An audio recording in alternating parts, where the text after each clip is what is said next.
In the vast, rolling plains of Wyoming, a farmer named John was making his usual rounds, checking on his livestock under the wide-open sky. It was a day like any other, filled with the familiar sights and sounds of his sprawling ranch.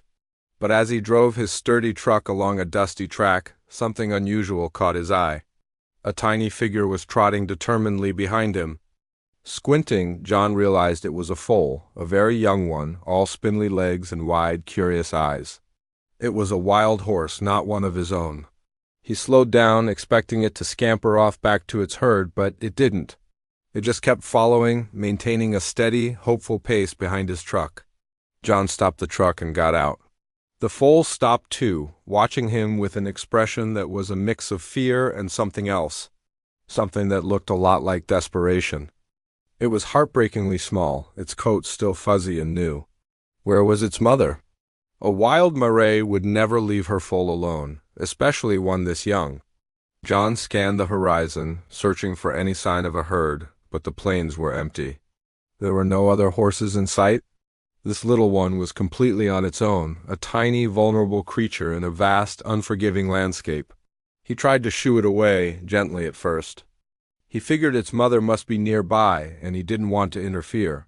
He clapped his hands and said, "Go on now, find your mama?" But the foal just blinked its big, dark eyes and took a hesitant step closer.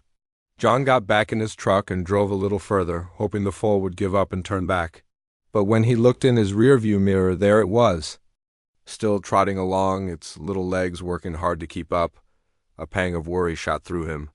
This was not normal behavior. Something was very wrong. His heart ached for the little creature. He stopped again, this time with a growing sense of responsibility. He couldn't just leave it out here. It was too young to survive on its own, an easy target for predators and at the mercy of the elements. He thought about what to do.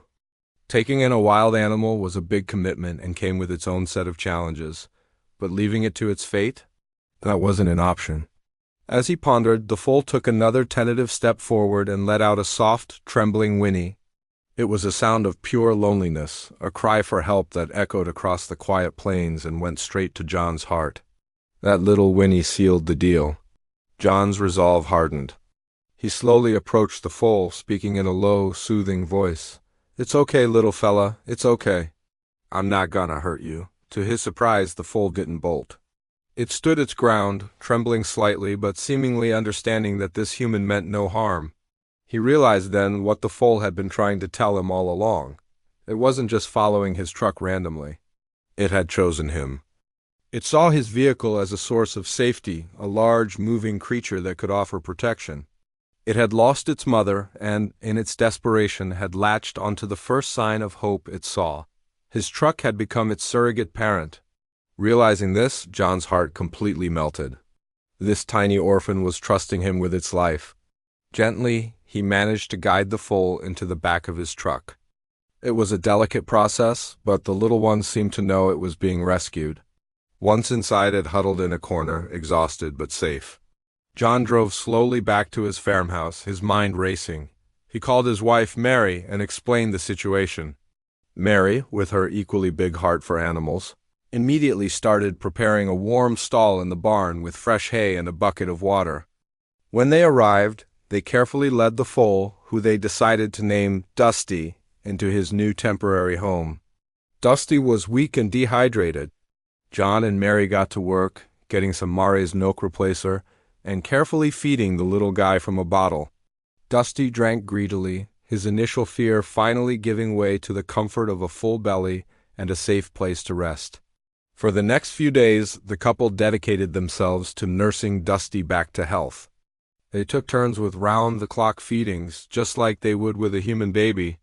As Dusty's strength returned, his personality began to shine through. He was playful and incredibly curious, exploring every corner of his stall and the adjacent paddock. He would follow John and Mary around the farm like a loyal puppy, nuzzling their hands and letting out happy little nickers whenever they approached. He became the unofficial mascot of the ranch, charming everyone who met him with his spunky spirit and trusting nature. John would often find himself just watching Dusty, marveling at how this wild creature had so completely adopted them as his new family. But John knew this couldn't last forever. Dusty was a wild horse, and his rightful place was in the wild with his own kind. As much as they had grown to love him, they knew they had to do what was best for the foal. John started making calls, reaching out to wildlife rehabilitation centers and wild horse sanctuaries.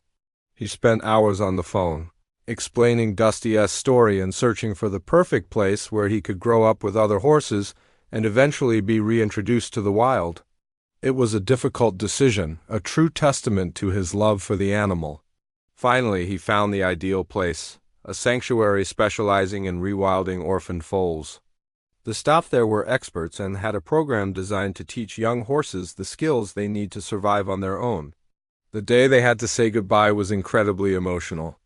Mary cried as she gave Dusty one last hug, and John felt a lump in his throat as he loaded the now healthy, boisterous foal into the trailer. Dusty seemed to sense the change, looking back at them with his big, knowing eyes. The journey to the sanctuary was quiet, filled with mixed emotions. When they arrived, they were greeted by the sanctuary staff and shown the incredible facility. They saw rolling pastures filled with horses of all ages, running free. It was the perfect horse paradise. They introduced Dusty to a small group of other young foals, and after a moment of hesitation, Dusty trotted over and began to sniff his new friends. He was home. John and Mary watched for a long time as Dusty kicked up his heels and galloped across the field with his new herd, a picture of pure joy and freedom. Though their hearts were heavy with goodbye, they were also filled with an immense sense of peace and pride.